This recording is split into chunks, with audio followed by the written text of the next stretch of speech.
Salatu wassalamu ala rasulillah. Tambaya akan abin da ya shafi warin jiki. Warin jiki da warin hammata duk abu ne waɗanda suke fitowa daga cikin jikin mutum. Kuma ba san iyawarka ba ne, ba wai laifinka ba ne. Mutum zai sa turare, zai yi wanka da sabulu mai ƙanshi, in mace ce za ta sa turare, za ta sa humra, za ta sa duk abin da ya kama a sa mai ƙamshi. Amma da zarar ta shigo cikin mutane sai ka ji jikinta yana tashi. Wannan shi ake kira da wato warin jiki, wasu su ce warin kashi.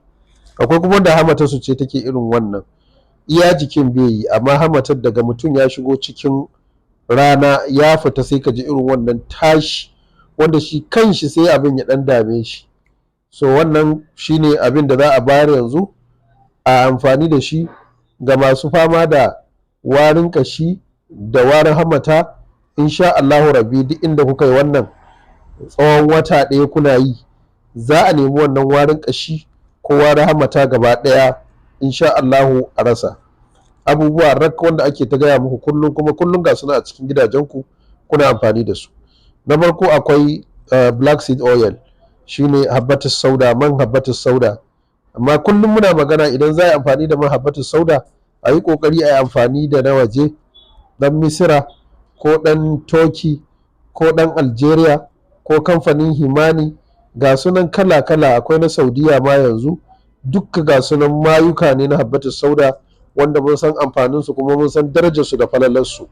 To man habbatus sauda za ka samu ɗan uwa kamar babban cokali guda ɗaya in ka ɗiba sai ka zuba a ɗan wani guri, sai ka samu zuma mai kyau. Kullum muna faɗa saboda gudun uzuri, mai kyau wadda ba ta da mis. Ga sunan su ma 'yan waje ga sunan kala-kala, ba ka da shakku a kansu.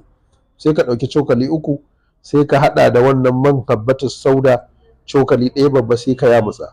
To wannan haɗin da kai za ka yi amfani da shi a rana guda ɗaya zai ƙare. Za ka sha cokali 1 babba kafin ka ci abinci, kafin ki ci abinci da safe. In kin tashi za ki ɗibi cokali 1 ki sha, za ka ɗibi cokali 1 ka sha. Da rana bayan ka ci abinci za ka sha cokali 1 babba. Da daddare bayan ka ci abinci za ka sha cokali 1 babba. Waɗannan haɗi ya ƙare. Na yi muku haɗin wato kwana 1 kenan. Man habbatus sauda cokali 1 babba, cokali 3 na zuma, sai a yamutsa ta. To wannan shi za ka ci gaba da yi. In Allah ya yarda, duk yadda warin hamata da warin ƙashi yake a jikinka, ka daure ka ci gaba taraddadin kana maimaitawa.